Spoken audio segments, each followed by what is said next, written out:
everyone, welcome to Charles Haugen Reviews. Today we have a review for Primate.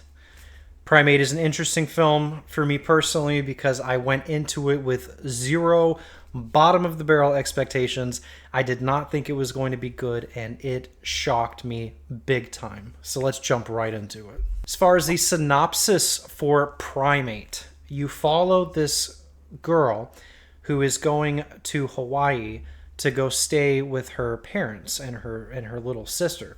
She hasn't been home in a while due to some family issues that happened, and they have a pet chimpanzee named Benji who lives with them and has lived with them. Her father is like a zoologist, and he is deaf, and that adds a really interesting layer on top of what is already a pretty interesting concept. So they end up at this house. It's like on the side of a mountain, and Benji starts showing signs of aggression, and it kind of unravels from there, and it gets violent, it gets bloody, it gets insane. Now, regarding cinematography, I was actually pretty happy with a lot of the wide angle shots that we got here, a lot of the angles that really built upon that intensity in these scenes where they are being hunted.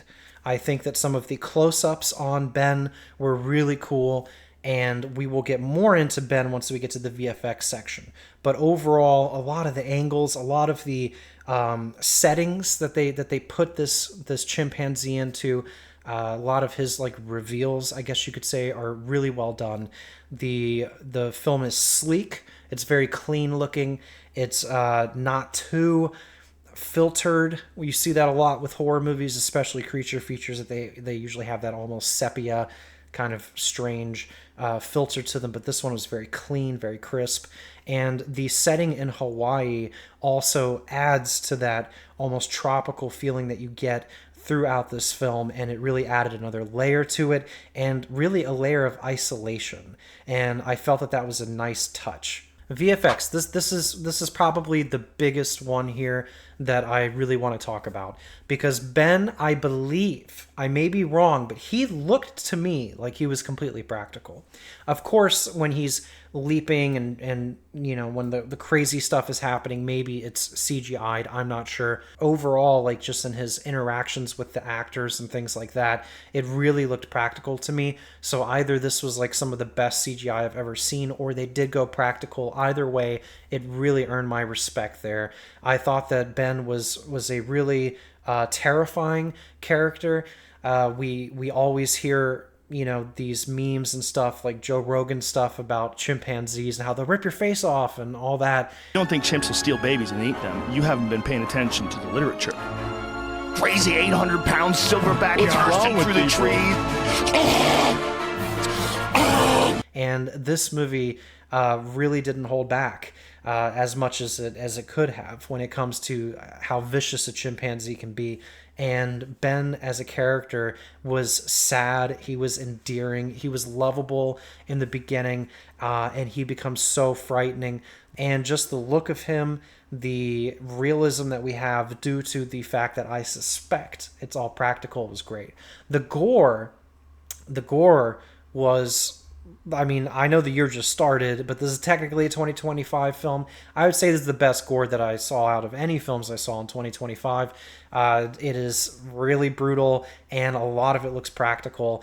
And when you get those really disgusting scenes, and you could tell that it's practical, it just has a different effect on it.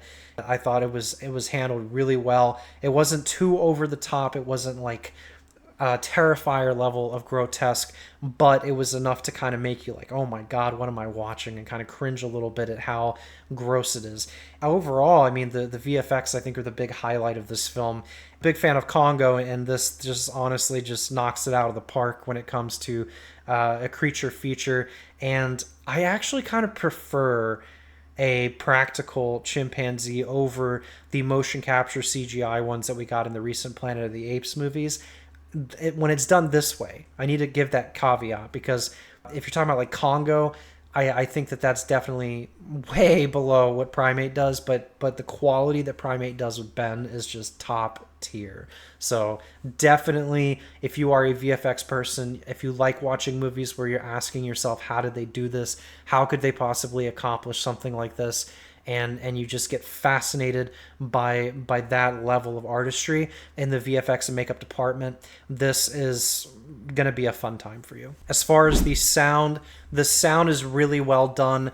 You have this really fine line that you kind of get into when you have something like this film Primate, where your main antagonist is a chimpanzee, and chimpanzees are loud. They make lots of sounds, but it was handled really well here, surprisingly. It was really good with the score and the building of tension.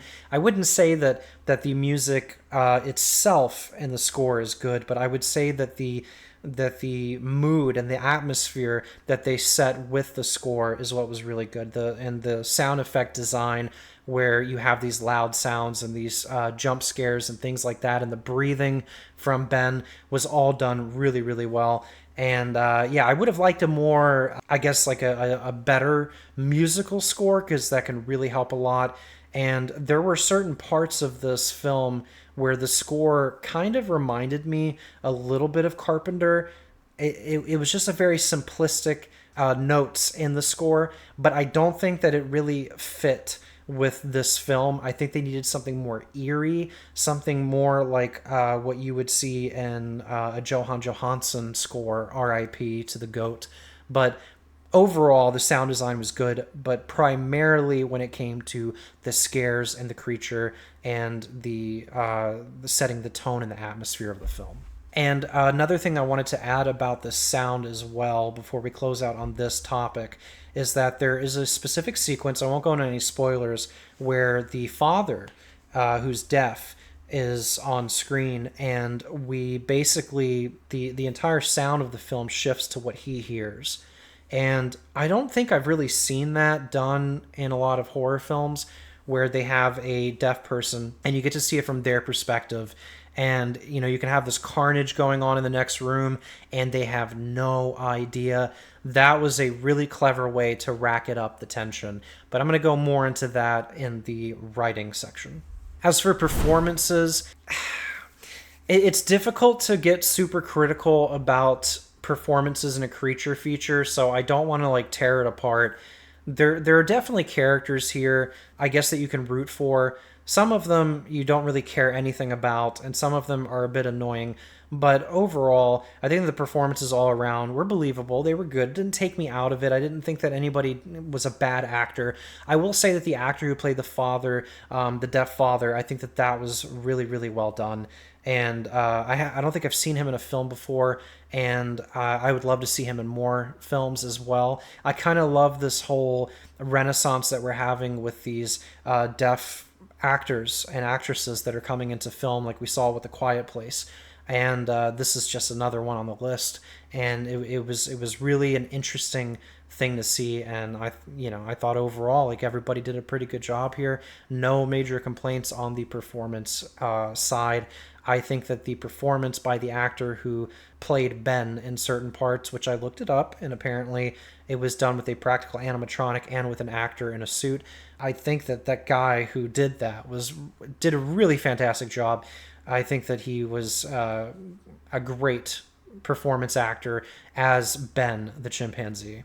Now, the writing for the film, okay, there is like a really high here, and then there's a really low here. And I'll just start with the low part, just to get that out of the way, because I want to really talk about the positive more. So the low part, I would say, is that this is a very generic plot. This is a story that doesn't really have a lot of character development at all. I mean, there is a resolution with the characters and with what is set for their relationships early on. And, overall, like, they're believable, they're fine, but not enough was done to really build an emotional connection. And as far as the primary plot of the story, it's very generic. It's just Cujo, but with a primate. It wasn't super creative. There were parts that were very creative, like having, as I mentioned before, in the sound category, having the viewer kind of experience this certain scenes through what the father would hear, or for what he would not hear is a better way to describe it. And having those moments, that was good writing in my opinion, because that was a great way to build tension in a specific scene where you have him and he's not aware. So that was clever. But as far as the high and the peaks with the writing, this movie, as I said in my short, really, really impressed me in a lot of ways. When I go to these types of horror movies, slashers, that kind of thing, creature features, it's kind of like when you're watching a horror movie and a woman's running through the woods and she's getting chased, and you just know in your mind and in your instinct that she's going to trip and fall. And then it ends up happening, and then you're like, you kind of lose a little bit of interest because it's just so instantaneously predictable. There were a lot of scenes like that in this movie where I was getting the feeling like, oh my God, why don't they do this right now? If they did this right now, it's A, what any normal human would do, and B, it would make the plot more interesting. And it would make the situation that the characters are in more interesting. And every time that I had that cross my mind, they actually went through with what I was thinking. What I was thinking would be a logical thing to do. It's the classic, like, in a ghost movie, and they hear something down the hall and they go to explore, and you're like, man, a real person would just run away or do something else. Like, they wouldn't go and explore. Like, it's just not realistic.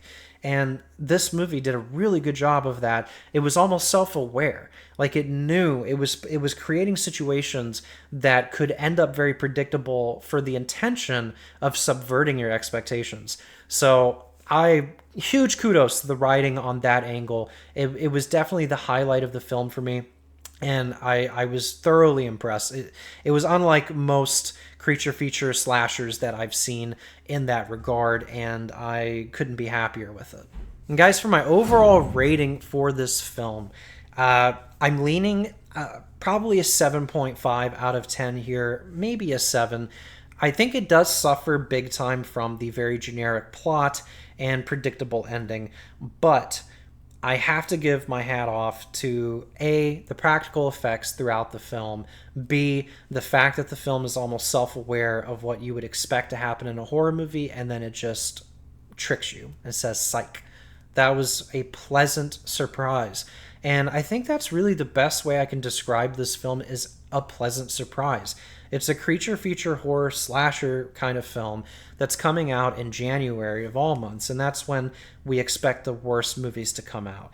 So overall, I was thoroughly surprised in a good way, and it was kind of refreshing, right? Because this is something that if I hadn't seen it in theaters, I would have put off, and I wouldn't have seen it.